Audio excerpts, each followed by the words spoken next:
Hi. Hello, and welcome back to Retrieving Sanity, your podcast for all mental health, addiction, and recovery issues and topics. And today we have our co-host, Simba. Sombrero. Sombrero. I'm sorry, I keep forgetting. Now, Simba, I have a problem, right? I got some resentments. What do you think I can do about them? Trash them. Trash them? No, I'm just kidding.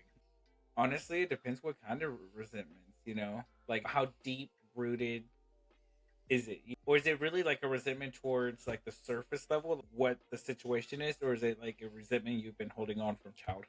Is that what you mean by deep-rooted? Like how far back in my past it goes? Yeah, Or, yeah.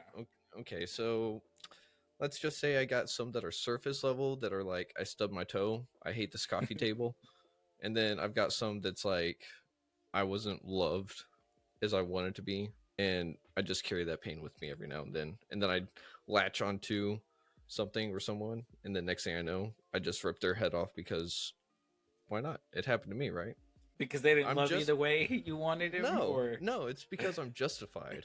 I was hurt in the past. Why can't I do that to someone else, right? True. it's a very negative mindset, but This is all hypothetical. yeah. But honestly, it takes a emotionally intelligent person to know that. You know, Yeah. I almost worded it emotionally mature with someone, but I think the word mature would have like thrown them off. Because they Like, weren't intelligent enough. yeah, emotionally intelligent, it makes a difference. But so, okay, let's talk about that real quick. What is emotional maturity slash intelligence? Because for me, I think maturity is it goes along with our mindset, right? So whenever we start using drugs and alcohol, especially in an addictive manner, it actually makes it to where our mental state or mental maturity actually will stunt. It'll be Yeah, stuck where at that age that we started using it addictively. And then, of course, intelligence doesn't necessarily mean it stunts with maturity. So they are two different things, in my opinion. So, what would you say maturity is on a emotional level? maturity would Mm-hmm. be like not in a sense like how you handle it, but like I guess yeah, because I guess I'm trying to say like responding to a situation versus reacting. You know Okay, so responding is kind of like thinking about what the you're gonna say, situation, yeah, and and reaction is just yeah, and see, maturity to me would be like, all right, I'm mad, but I'm not gonna yell. But mm, being emotionally intelligent to me would be like, I'm upset, but I'm upset because of not this scenario, but from the past. But I'm also going to take in consideration your emotions. So, like you involve more than just yourself in this situation. but that's so much to think about all at once. How do you do that? Practice. Practice. Yeah. Well, I think you're right because in addiction, and I mean, it doesn't even have to be with addiction, it can be with mental health issues, or it can just be the mindset that someone was raised with. It's all about me. So you did me wrong, so it's all about me.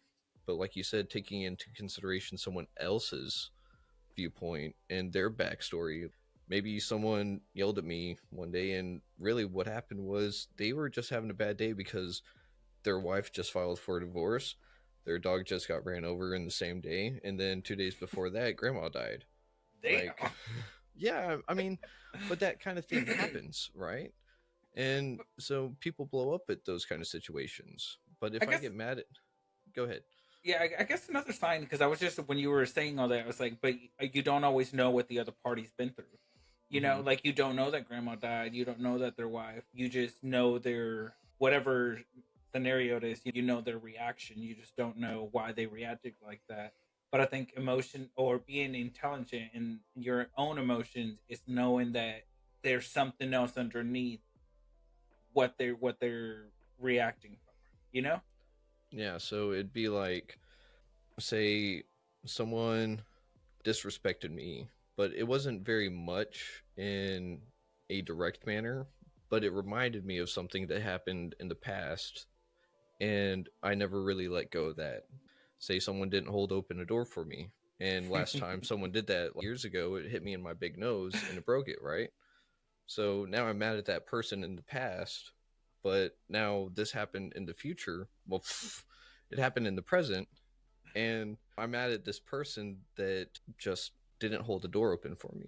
But it's not like they intentionally slammed the door in my face or anything. It's just that they're busy, and I'm remembering a time where it hurt me, right? Well, I mean, are you gonna hold a resentment towards that person? Nah, it's towards the door, man. I mean, but so let's flip the script on that. What if someone did slam the door in my face and a door not being held open for me triggers me, right? Yeah. Like, what would your advice be to me on how to avoid getting mad at something as simple as holding a door open for someone or not holding a door open? Avoid doors and entryways. So I can only go to automatic doors. Go through venues, corridors. But there's got to be a door somewhere, Simba. What do I do? I can't avoid it. um, Allow yourself time and space. Make sure no Okay. one's coming in. Make sure you can open up the door yourself. Ooh. Yeah, I know. I tried to make it deeper, but then I was just like, No. as I was thinking in my head, I was like, man, that's good. Allow yourself time and space because, and it's not necessarily like erasing everyone around you. It's just saying, all right, I don't see anybody coming. I don't see any, But then I guess that would only work in certain scenarios where the door is see through and you can see, No, you but know. at the same time though, you're right. Like with it being see-through, yeah, it could give me time to analyze the situation and stuff, but not every door see-through. So what do I do in that fact? I think what it is like you said, it takes practice. And it in doing so I can actually sit there and be like, "Oh, look, this door there might be someone on the other side in a hurry." Or maybe I just need to approach it with a little bit more caution. And then as I get more comfortable, I don't have to sit there and spend extra energy towards something that's as simple as going towards and opening a door because I'm afraid my nose is going to get broke, right? But have you ever had your nose broke? No, I've It only hurts. broken one bone in my whole life. So sorry. I didn't mean to um take a Yeah. jab at See you. now, oh, whoa, really? Because we can bring back the last time you took a jab. I mean, because what was it? We were doing step 11 on that presentation, and you were like, "Well, what do you want to do? End up back in treatment?" And everybody was like, "Oh, That one, I swear, no, it was step 10, but I did not mean to do that. bro, no, no, that was practice. You literally told me to ask the questions." Anyway, do you hold a resentment towards that? No, it was funny. Because my ice cream, man. You hold a resentment towards that. You gotta let that. I You made gotta let that amends. go. I made amends to you. I don't That's how I remember. let go of that. I said, Simba, I forgive you for eating all of my ice cream. I saved That you some. that that was my amends. I'm sorry that I didn't eat it all before you got to it. Hey, I saved you some. I got nothing from that though. But yeah, like so it does take a whole lot of time and practice to get over even in something as simple as a door not being held open or slammed in my face, right? So what do you think it takes to be a little bit more, let's say, mature about it? Well, not mature about it. Let's mature the situation. So let's say you're used to being in toxic relationships. A lot of people don't actually hold resentments towards their abuser, right? Or sometimes they do, which you have these people that get caught in this cycle, right?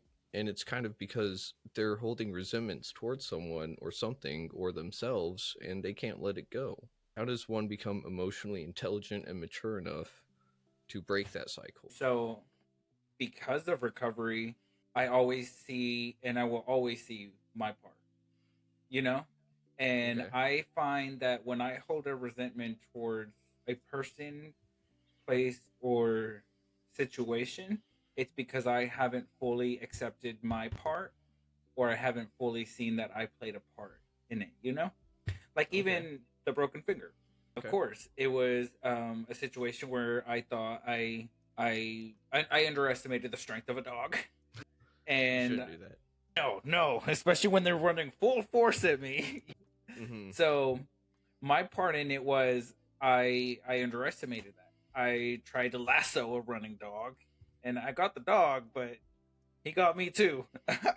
So immediately, like, I knew what part I played in that. I couldn't jump around and cuss out the dog and be like, "That's stupid MF," like I knew my part in the whole situation. So I hold no resentment toward it. Yeah. But I could have back then and before recovery, I would have been like, "That was such a stupid dog. I don't know why people don't train their dogs." He just took it all out on him because I wouldn't have been able to see what part I played in it. Mm-hmm.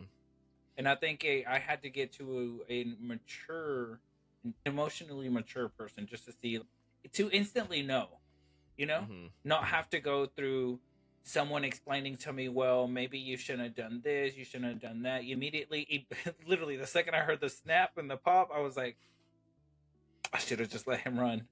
I Yep. should have just let him run. See, and there's some metaphor in that too, right there. Just let the running dog run. Let lying dogs lie, right? But Oh, one thing I have to ask is with the maturity aspect, since we said that addiction and substance use or whatever will stunt a mental state, whenever we stop using and once we're in recovery, once we're doing the steps, once we're actively working and growing, that part of us actually starts to catch back up, if you will. And I think that's one reason a lot of people have a hard time not playing catch up.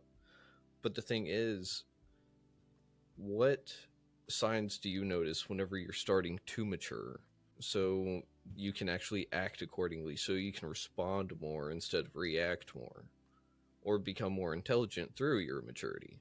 oh, again, it was like learning to respond to the situation, to the finger. I knew it was broke. I knew call for help. I knew go get it checked out. Don't panic. Don't, freak out. Don't start a shit show, a big show. But that wasn't always the case. Like, dude, I was always afraid of pain, any type Mm-hmm. of pain, emotional pain. If somebody was to, like, last year, um, I went, not, well, I guess it was over a year now. I went through that little emotional turbulence, I guess you could say. Mm-hmm. And I didn't know how to handle it. Yeah. One, I didn't talk to nobody else about it, which was the stupidest thing in the world. I had a full house of like recovering addicts that this is what we were made for. Hey, you were ignoring me. You ignored me too. Oh yeah, we went through that weird period. For like a week. It was a long week.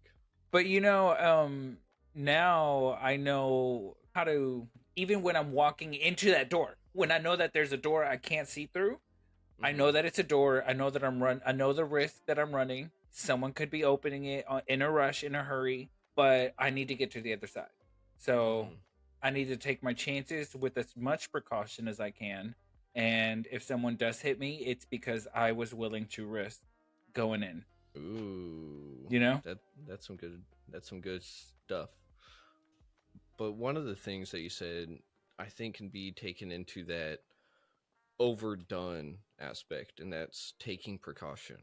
And so it has, of course, its need, it has its value. But what happens whenever you become too cautious? Don't you just create another character defect that instead of taking all the risks and doing everything all the time, now all of a sudden you're being too cautious, so you never do anything, and now you're living underneath a rock essentially? But luckily, we recovering addicts go through a step system where we work our way out of those fears. You know? Mm-hmm. I I'm trying to think of like what the normal person or like people who haven't been through a steps would use, but It's hard whenever you haven't been on that side. I know it. But some people, because I have a friend who she goes to school and she has like a leadership coach, and she talks to me about that, Mm. and I'm like, okay, so like there's other, no, Like a like it's mentor. a mentor. There you go. You kind of walks you through the fear. Doesn't get you through it because if you're gonna be scared of going through a door, you're gonna be scared of going through a door or getting hit Mm-hmm. by a door. But Yeah. someone can walk you through that fear, walk with you in that fear. And I mean, some people can take the spiritual road. Mm-hmm. So there's ways to get to where you need to go, even with the fear. Mm. Now, you can't hold a resentment on the door, or I mean, I guess you can, but would the resentment towards the door really would be a deflection of a resentment to yourself because you're too afraid of the door. Ooh, You know? okay, I see what you're saying. Um, so whenever we sit there and we mature, right? Whenever we realize that we have to take precaution, but we can't take too much precaution, that's maturing right there. But that's also a little bit of intelligence, right? Because our natural instincts as addicts, and we like to sit there and take everything in the extreme, which is why I brought up the whole what about precaution in the extreme? It's just another side effect, right? Yeah. Because as an addict myself, I like to sit there and go, here's something, I'm going to latch onto it and I'm just going to run with it. I don't care where it takes me. I'm just going to go with it because obviously it works, right? It works. It feels good. It's doing something more than what it's given me that growth. And like we talked about in our growing pangs episode, is that growing can be addictive. And so that's one of those things is that like there's healthy addictions like exercise, meditation, uh, going to church, religious studies, spiritual works, whatever. And then you can do those, but into the extreme. And then they shift from being healthy to unhealthy. And then what difference is that from a substance, right? But I think that kind of lies in the mindset. And I think that's where we're kind of getting at with resentments and emotional intelligence and emotional maturity. Because with that maturity being so young, like most of us started using whenever we were teenagers, man. I don't know about you, but I look at myself now and I'm like, whenever I was a teenager, I thought I knew everything. And now I'm sitting now I'm sitting here and I'm like, I didn't know jack diddly squat. Wait, And but you knew everything you could up for until that point. your environment, you know? Yeah, exactly. You have a good point. You are a product of your environment. And so some people run and take off with that, and then some people use that to their advantage, and then some people squander it. But you're right. Right now, as we're saying this, as you're listening, we are as old as we've ever been in this moment, right here. Right? And so it's like, how can I feel older than this? But then whenever I look back, I realized how inexperienced I really was. Everything that I knew was out of conjecture. It was all out of context, and a lot of it. It was me just putting pieces together and hoping that they fit. And then my addict brain made it go, I can make it work. Watch this. And then I'd make the pieces fit. And then life went there and showed me, hey, bud, that don't work that way. I'm sorry to tell you, but Well, it's like the age old saying, age and experience will always be youth and energy. Because you know mm-hmm. the young can have the energy to do things over and over and over, but the experienced are like, you don't even have to do that, you know. Yeah. And I guess that was the difference between me back then. Yeah, I could have known everything from my environment back there, but I had no experience in it. Everything I It, knew in the young ages was don't do this, or if you do that, you do this. It was something that I was taught. mm-hmm. Everything I knew was taught. Was never even a self experienced situation. That's how I ventured off into drugs. Drugs are bad. Don't smoke cigarettes.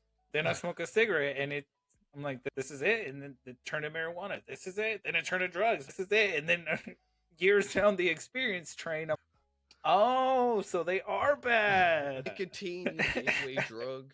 uh, But no, like you have a really good point. How one thing can lead right into another, and experience always beats inexperience. And yeah, like that saying, like old man strength.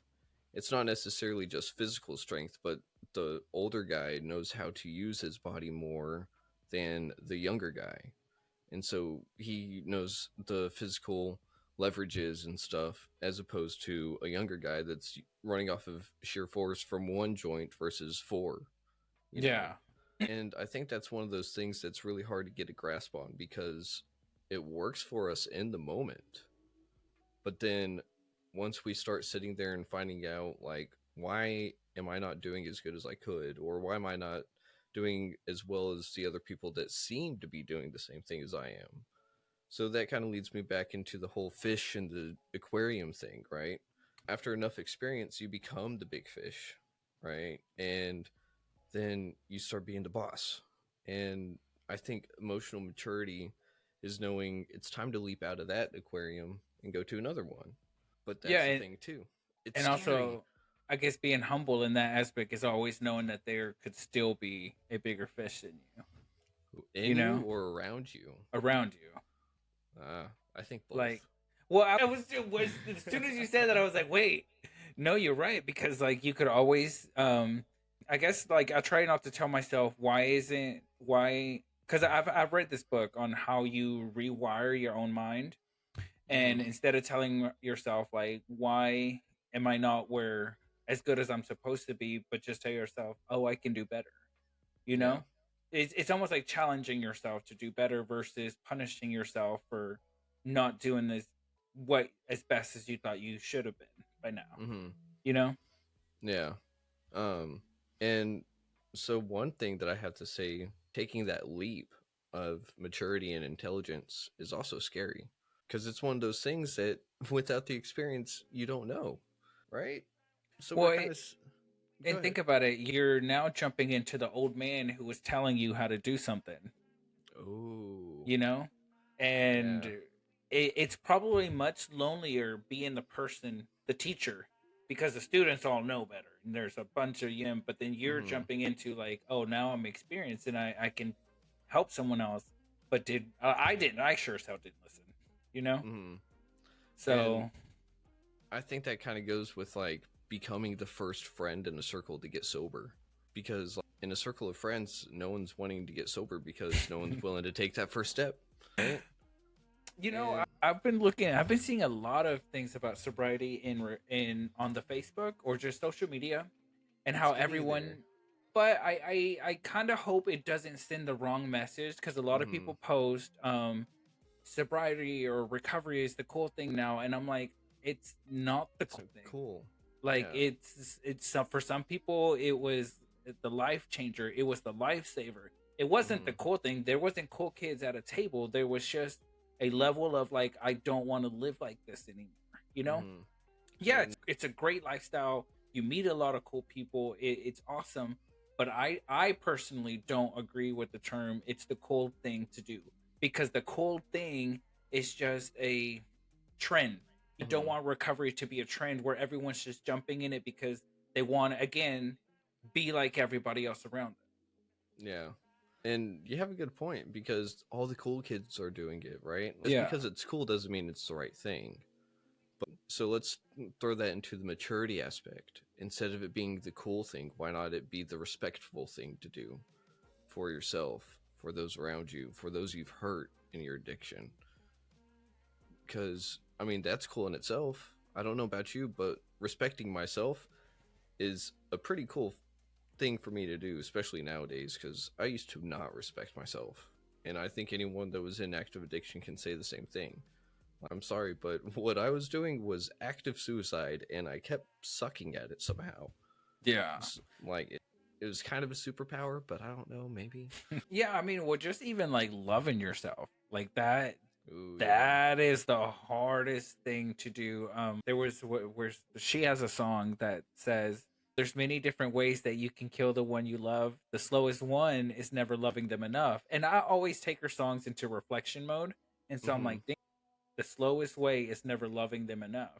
And like Mm-hmm. that to me was like self-love, like Oh, learning to yeah. love myself, but not enough to make a change, you know? Yeah. Mm-hmm. And that's where you got to respect yourself, and that's where that maturity comes into play. Because then you're sitting there, and it's kind of like, I don't love myself, and I think that all kind of ties back into the humility, and then it jumps back into the scariness because you haven't loved yourself. And now, what happens if you do love yourself? But then I think that also can go back, and but that's the thing is that this whole all of this is interconnected. You can't just work on one aspect without working on another, because if you do, you're going to sit there and find yourself hitting a whole lot more walls and then getting frustrated because you don't know why you're not making as much progress as you want to. But Here's then, what so here's the big plot twist. uh, You are the uh, door. You are the oh, door, and you are the one opening the door on the other side.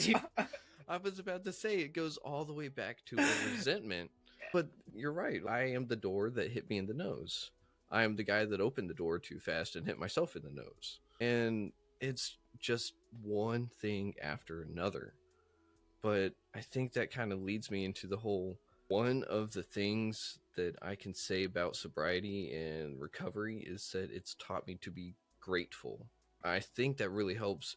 I wouldn't necessarily say erase my resentments, but it definitely helps clear the way of the fog a little bit for me to see a little bit more clearer so that I can know what the next right step is so I can respond properly to a resentment next time that it crops up.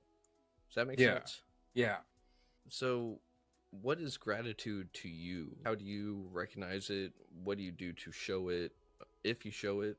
Or do you think about gratitude all the time? Give me your take on gratitude. So to me, gratitude is, I don't know, like I'm the type of person who like I don't like making a gratitude list because I feel like, well, the reason I say that is if I write down I'm grateful for this, that's the only Uh, action I put towards it is me writing it down because it's like it's like the book says, faith without works is dead. I mm-hmm, can say I'm grateful for my parents all mm-hmm. I want, but then I can turn right back around, leave my room, and like be condescending to them, or just, you know, Yeah. and still walk around say, "Oh, I'm so grateful for you guys." You probably in that that aspect, I would just be grateful for what they give me, but not grateful for them. So to Mm, me, I like to practice like my gratitude in like small, um, I don't know what you would call it, but like small acts of kindness from mm, something that I've heard, remembered, or foresee. Let's say I notice somebody at work doesn't is keeps slipping. They don't have non-slips. And just getting to know them, I know their financial situation isn't ideal. So I have the finances. I will purchase them non-slip shoes. Because I'm grateful for the work that they provide and that they still show up, not being equipped, you mm-hmm. know? And that's my way Yeah. of showing that person, like, hey, I'm grateful for you. Or Yeah. like I'll do something super small, or like we had one person who has lost her partner in 3 years ago, and I was like, just in conversation, was like, what was his name? So I tried to find something that would help her bring, and it was Steven, and Taylor Swift has a song called Hey Steven, and It she has a song. every time it does it every It time. was so awesome. So I don't know. Gratitude to me is just making and showing an impactful, like showing it versus saying it or writing it down. But I guess that kind of goes with everything with me. You know, if I Yeah. love you, I'm gonna show you. And the thing is, I'm gonna only show you or the ways that I feel like I can. You know, Okay. Uh huh. like I'm not equipped to shower someone with jewels and cars and take them out to eat every day. I'm not built like that, but I'm built to like be there for you, encourage you, push you, and help you through your challenges, as best as I can, Hmm. you know? So you're saying sometimes you're equipped to give, right? And Mm-hmm. you're not. Um, Whenever you find yourself in that position to be able to give, you do so freely and willingly and knowing what you're doing, right? Yeah. And it's the action behind it, but it's that thought too. What if you can't, or what if you won't be grateful? What would that make you? Or do you think that that would cause resentments towards yourself because, okay, so yeah, let's take it like this. Someone that you used to have a resentment for, or maybe you still hold some, but you haven't gone through the amends with them and everything yet. So you still got a little bit. And now they did something for you that you're grateful for, and you want to show them, but you won't. Like, do you Mm. see what I'm getting at? Like, it's kind of like, do you take that step of like what would it be, humility? Would Yeah. you humble yourself and go and show the gratitude, even though it might like feel real icky and like this ain't right. Like I'm not supposed to do this, but Uh, have go you and ever figure seen it the out. movie The Color Purple? I'm colorblind. That you explained remind me of about because they had a rough relationship from the start, and in the very end, he like paid for her sister's legal fees to come back to America to come see her, and he went from like the worst character to be like, you know, Not too like bad. yeah. But so now I'm thinking about it from her aspect. It's like all that resentment Oh. that she could have held, but then he changed obviously after they split up and Mm-hmm. did such a good gesture. Like it would be hard to be grateful still. Would okay, so if I was in her shoes, I would feel like it was owed to me. Like I'm not Or grateful, you're just paying your debt. or that he had an ulterior motive. Yeah, I'd be afraid of that. Yeah. And so like that right there is shown like where does gratitude really come into play? And like why wouldn't you show that though? Because don't resentments keep us sick? Resentment So is the number one killer for addicts. it is. And so people that don't go through 4 and 5 or 8 and 9 usually end up going back out, unfortunately. And sometimes that's the last steps that they do, like Yeah. ever. I'm not a laughing matter, No, like, it's just the way you said ever, and I'm like, but I'm serious. Like a it's lot of because people, it's scary, but a lot of people will go back out and do more research because they don't want to do it. But that goes back to the what if someone has done something that you're grateful for and you actually have a lot of respect towards them or something, but you hold a resentment towards them for something and you won't show that gratitude because you're holding on to a resentment too much. I think the thing is that showing some of that gratitude or at least acknowledging it can be the key of getting over a resentment, because like let's say the whole having legs to walk, right? It's yeah. something that we have and we take it for granted because we walk all the time. If you don't have legs, I'm sorry. This is no mean, like, just forgive me. Okay, this is out of ignorance. Resentment. I can be okay. I'm sorry, but anyway, like, so whenever I had my broken femur, right, and I couldn't walk for like 6.5 months. Like I could, but not near as much as I wanted to. Um, like I took for granted how much I loved walking, but at some point, if I had been holding on to Earth to Keegan. You sound like that okay, cat off the Instagram. Huh? okay, hang on. Let me gather my. I guess there's Nah, sometimes like I have to like choose almost choose. forcefully, and I guess it goes back to practicing it is practicing gratitude is like I have to minimize the situation as far as possible. So like What do you mean by minimize? this, how Oh, can I be grateful for this? yeah, Obviously breaking a finger showed me you kind of need both hands to balance. Tying my yeah. shoes, I can't do it as tight as I need to. Like it's just Mm-hmm. so weird, but like I have trickled it down to where like I'm so grateful for at least the opportunity to be able to heal, you know? Yeah.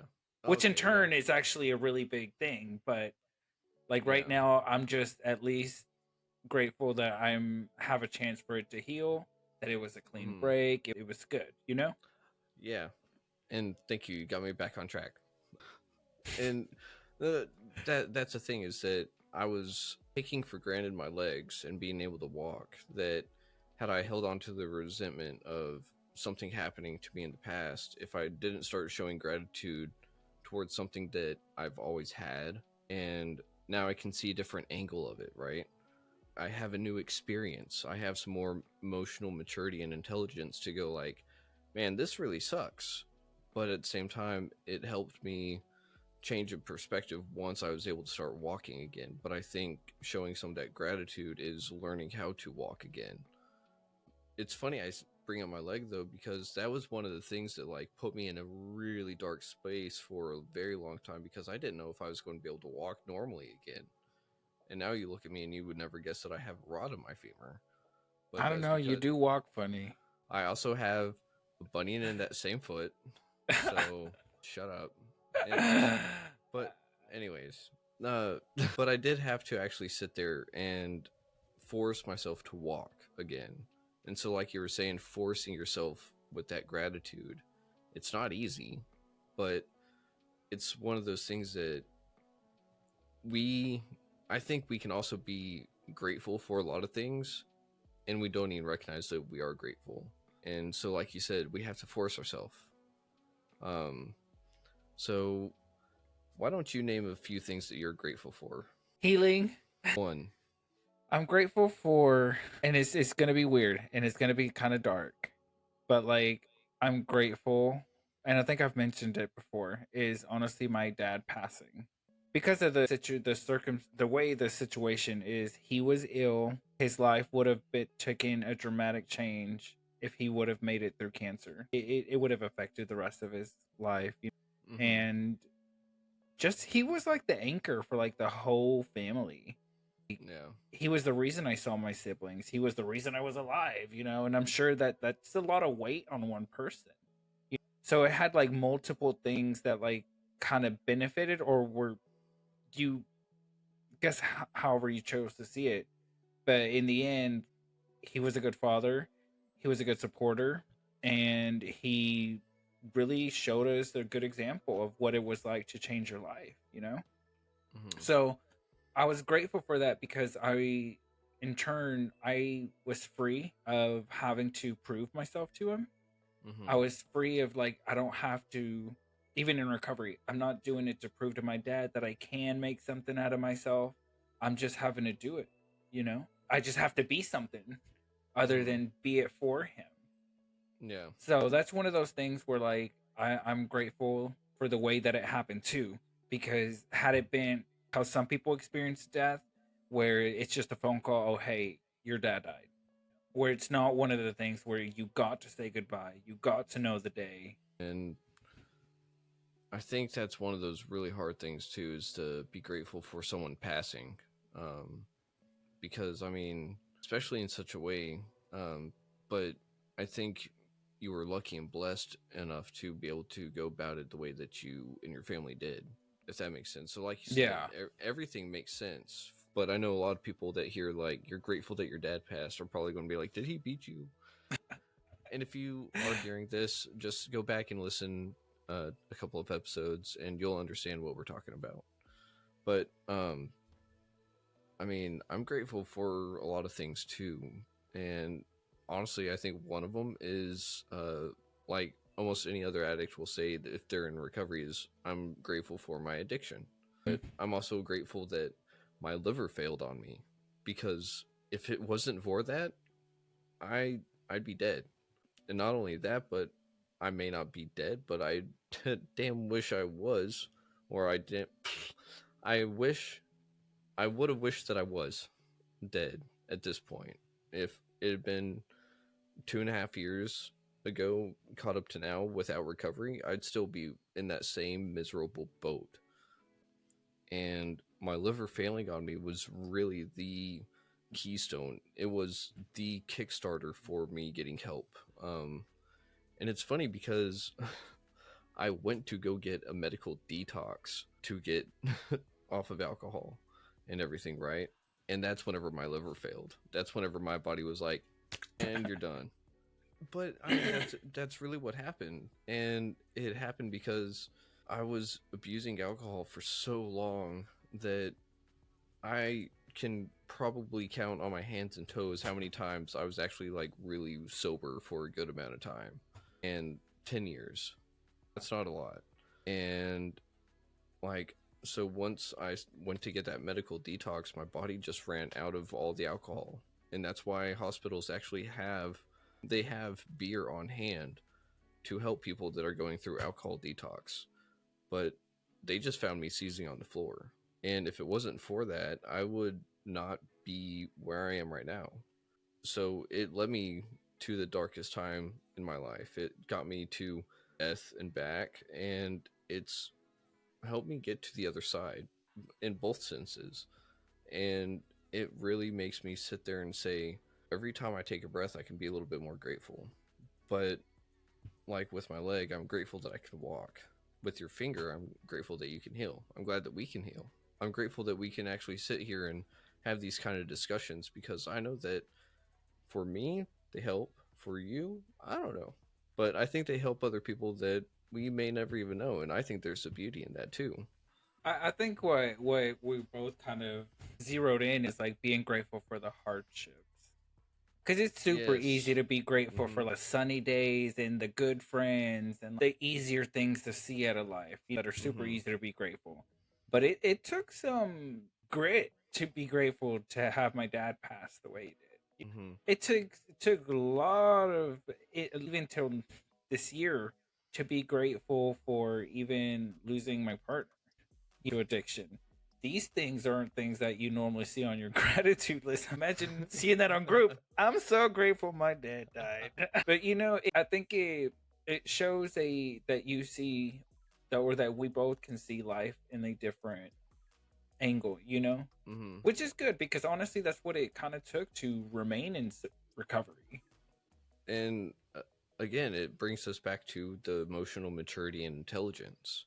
Because with that old mindset, I'd still be stuck in, oh, boo hoo, poor me, my liver failed. Let me go drink my sorrows away again.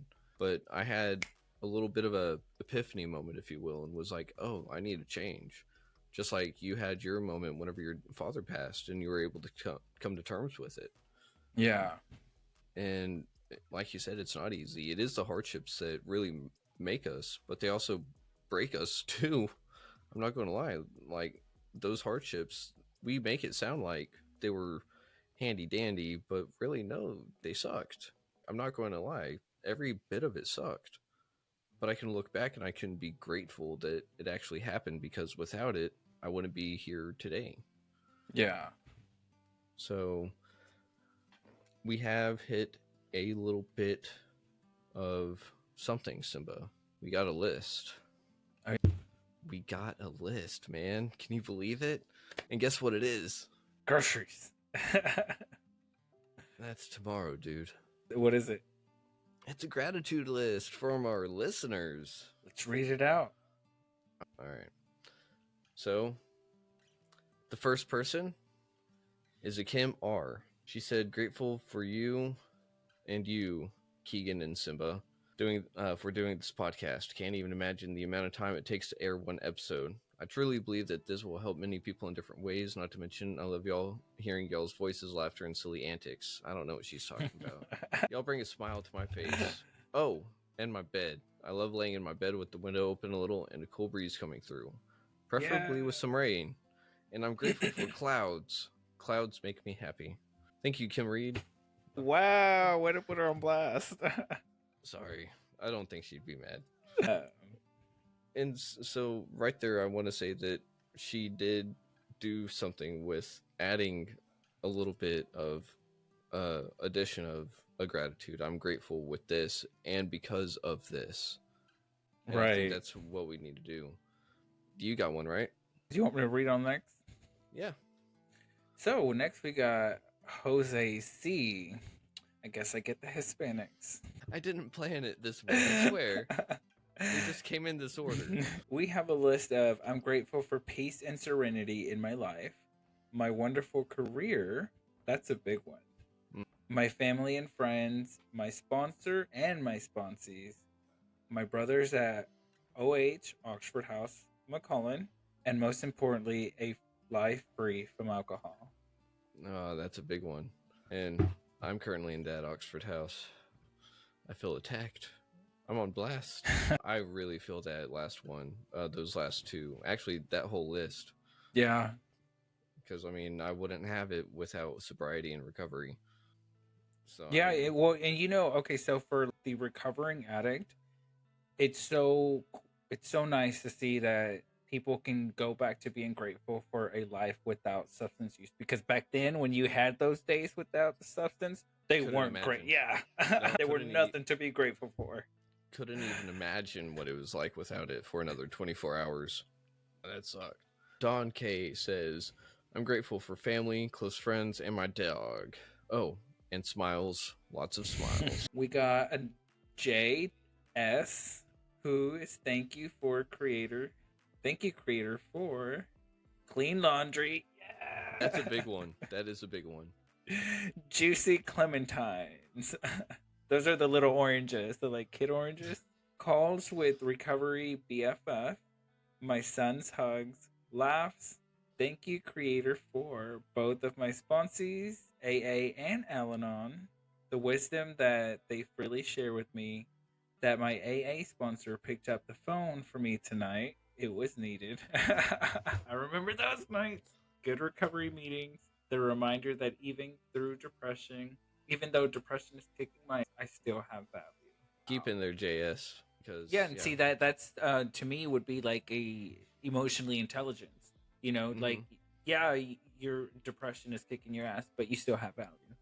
And knowing that about yourself, like And I think that right there shows a lot of recovery, too. yeah, Because, I mean, back in the day, if I was depressed, I was depressed. And this person right here says, the reminder that even though depression is kicking my ass, I still have value. That is recovery right there. And that's showing that depression just, I'm not going to take your crap anymore. You may be beating me down, but I ain't hear no bell yet. Just and for you. it gives hope, to those Hmm. around them that they're able to say, yeah, I'm depressed, but yeah, I know I Hmm. still have value. Like other people, because other people can tell you Hmm. everything in the world, but until you see the value in yourself, it's really Yep. not valuable. Big deal. That is a huge truth. Um, so thank you, JS. Michelle Mace M says, sorry. I see it, I read it, it's my last name, I can't help it. I'm grateful for music. It saves my soul, my sanity, and brings me peace. There's Art the in general, the beauty in all spaces are what I live for and love. It can save your life. And I like how she said music and how it saves her soul, her sanity, and brings her peace. Because that right there is also going into the reasoning of being grateful. I think it takes a little bit of that maturity to step beyond the I'm grateful for my hands because of yeah. this. And I mean, she has a point with music. Not a lot of people say I'm grateful for music. A little bit when we're done, I do want to touch on a point because she reminded me of a easier way for me to carry on to the steps with Okay. which it deals with music. When that's why, like, I'm so glad somebody did point out music because music is such a great influence to Yeah. anybody and everybody. Yeah. But we got Next. Abigail S. She is grateful for her mom, Janet S., for always being there for me and supporting my dreams. Couldn't have done it without her. I'm also grateful for my best friend, Jalen H., and Soraya R. They have been the best friends, family I could ever ask for. And of course, you and my family as well. Y'all have pushed me to the fullest potential and still do, especially with my art career. And you should check out some of her stuff. Oh, She's yeah? really, she is talented, very talented, and she's come a long way herself too. Um, and she also works with tarot. It's Okay. funny. She was asking me, "Why do I keep pulling Ten of Swords?" I was like, "Because you're not asking the right question. You need to look on the inside."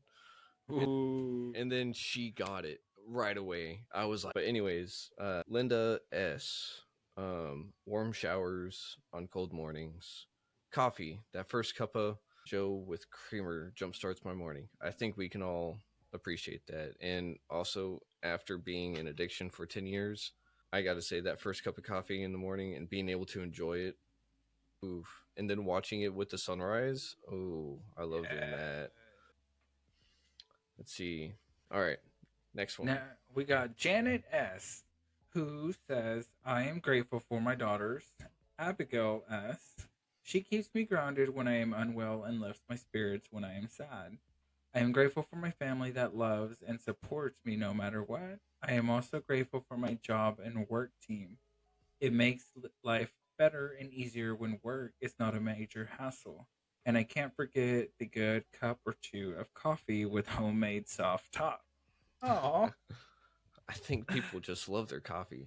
But uh, and I like how she brings in the work, but uh, bringing in the team effort because it is a lot easier whenever you have a team. That's what recovery is. That's what a support system is, and that can be your coworkers, your friends, your families, whoever you want it to be, or whoever you make it to be. All right. Then we have a Storm Lee R. Good morning. I'm grateful to be alive this morning. I'm grateful to be sober. I'm grateful to have a warm house with warm clothes and real food, a hot shower, because I didn't have those things when I was using. I was a dumpster fire. So I'm grateful to have my animals and my wife, and I'm grateful to wake up in this beautiful place, not dope sick every day. Thank you. yes. Now, that one sounds like she knows what she's talking about with recovery too, because sometimes it is the little things that you're grateful for because we didn't have those whenever we were going through it. Some of us didn't, but I don't, even if we had it, I had some of those things in my addiction, but I wasn't grateful for them. So, Now we so got thank you. Erica P, who writes, my newfounded ability to let go of things outside of my control. Let's. Oh, Oh, Erica! open the door. Don't worry about your nose getting broke. Oh, uh, that is something to be grateful for right there. Because I think that goes into resentments. A lot of our resentments are things that we think we can control, but we really can't. Like, I'm mad at that guy for slamming the door in my face. Well, I can't control that he did that. Even if I were to do something about it, it's not going to change that it happened, right? So, yeah, because even like you say, you take matter into your own hands and break his nose, your nose is uh, still broken. and I'm going to jail. For assault. He had an accident, you had an assault. Good point. And our last one, Taylor V, says she's grateful for Lizzie, her dog, friends, family, traveling, concerts, and other dogs. So I think that's a great little list right there. And music. What is it about music? People are grateful for it. So what is your... Oh, real quick. Thank you everyone for your gratitude list. If you would like for us to read off what you're grateful for on the next episode, then go ahead and send us a link, or don't send us a link. Why don't you go to retrievingsanity.com or look us up on Facebook and send us your gratitude list, or if you want to be on the show, just send us a message, let us know, and if you want to share your story, same thing. But anyway, Simba, as you were saying with music, and it helps you So, with recovery. because okay, so like step two, came to believe that a power greater than ourselves could restore us to sanity. Correct. When we use the term God or power, I was done. In the beginning of my early days in recovery, I was done right there. But Mm-hmm. I had a sponsor who dumbed it down for me. And he's like, don't think of power, think of what's another definition for power. Another definition for power is influence. That a higher influence could, help you come back to sanity. And I don't know, for some reason, the fact that he told me influence versus power, I didn't make it this mighty thing. I started it off as like something that can influence me to do better, and Mm-hmm. now I see that as like my higher power always talking to me Mm-hmm. with any type of influence that I feel influences me in the right direction and what I would my morals seem to my Mm-hmm. moral compass seems to be the right direction. This is my higher power talking, Yeah, I can see that. So, That's good. dogs, friends, traveling, anything that has a great influence on me. And I'm actually glad that they list these things because it just kind of shows me how much I overlook too in my own personal life. You know? Mm-hmm. Yeah, because you're around dogs all day. Yeah. See, I could have hold a resentment on this and never want to be around another dog, or just the fact that I True. was like, I literally the second I heard it popped, I was like, I shouldn't have done that. Yeah. And then he got away, so that's why I was like, I really shouldn't have even done that. So Yeah. Oh man. But I mean, I gotta say one thing I'm also really grateful for this podcast and you. yeah, Yeah. Because I mean, it all started as ideas and then here we are. Bro, it I'm started great. off as conversations. Remember, we would always say we need to start recording our conversations, and then We we did. started doing it. Well, you started recording your conversations. Yeah, I mean, those early episodes, man, I look back and I'm just like, but I'm grateful for them because if I didn't sit there and do them, we wouldn't be where we are right now.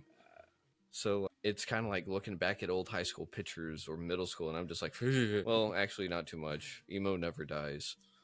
So It never lived. I don't know if I should be upset or not. You shouldn't. You're in recovery. But seriously, and I'm also really grateful for anyone and everyone that's ever even listened. So if you're listening right now, I'm grateful for you, even if it's just 2 seconds. Just the interest and the time. Even if you listen 2 minutes, you've listened to 2 episodes. It means a lot. You know. It means more than you'll ever know. And so, on behalf of Retrieving Sanity, I think it's safe to say that we are grateful for you, the viewers and listeners, and we just hope that we can provide great content for y'all. So, you got any last words of wisdom today? Sombrero? Yes. Don't try to lasso a running dog. It is like an 18-wheeler coming at you. You don't gotta yell in the mic. My bad. Last wise words. Actually, I have a wall that people put stuff on my locker that literally they caption it great words of wisdom from Simba. And then we're not gonna make it. What happened? I wouldn't take that if I were you. And did somebody say Brittany? I don't think we're going to use those. I'm just joking. But I guess yeah, emotional intelligence is letting yourself know you have to. You know, it's not necessarily telling yourself you've been through this, you've been through worse, you can make it. It's just telling you like you can deal with this, but you gotta keep moving. You know, yeah, hold the resentment if you must for a while, but you gotta go. yeah. Kind of like you're going to be okay. You have no choice. Yeah. And so one thing that I've always found that's extremely humbling is finding a place where I can view the whole night sky, like every single star. It really puts me in my place, going like, yeah, my problems aren't that big at all. Yeah. But Mine was always the ocean. Like every time I went through like a huge thing, going to the ocean and like, just seeing the waves roar, I'm like, yeah, I'm strong, but you're stronger.